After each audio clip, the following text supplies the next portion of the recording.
Notre histoire commence dans un archipel minuscule, isolé au milieu du Pacifique. Un groupe d'atolls qui sert de champ d'expérience pour les bombes atomiques et les bombes à hydrogène. C'est dans un hangar d'apparence anodine que s'abrite le plus puissant engin de destruction que l'homme ait jamais conçu.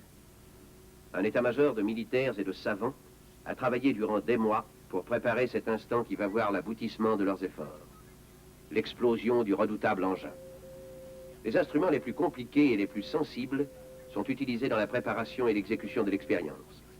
À bord d'un navire de guerre qui navigue dans cette zone interdite à tout autre bâtiment, l'état-major attend leur hache. Les secondes s'écoulent. Moins 15 secondes.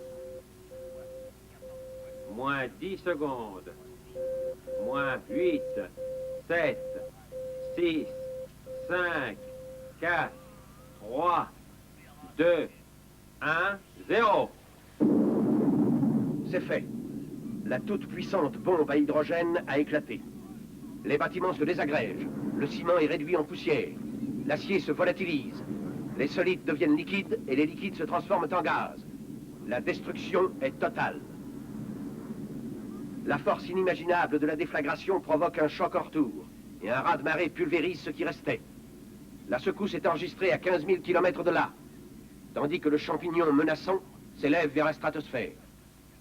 Sur un autre point du globe, l'aviation se prépare à essayer une seconde bombe, encore plus destructive que celle de la marine. Le ventre de l'avion s'entrouvre. La bombe est en position. La cible est une escadre de croiseurs modernes. Si tous les calculs sont exacts, en moins de 2 minutes, il ne restera plus en bas un seul navire.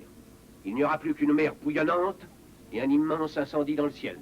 4, 3, 2, 1. Fin! Au but! Le ravage est absolu. Mais ces expériences, quelles blessures n'infligent-elles pas à la terre maternelle? La race humaine peut-elle continuer à porter à la nature de tels coups sans susciter quelque part dans les profondeurs souterraines une réaction, une contre-attaque, un cataclysme? Il y a au Japon bien des gens qui pensent que le cataclysme s'est déjà produit. Quelle moisson peut sortir d'une telle semence?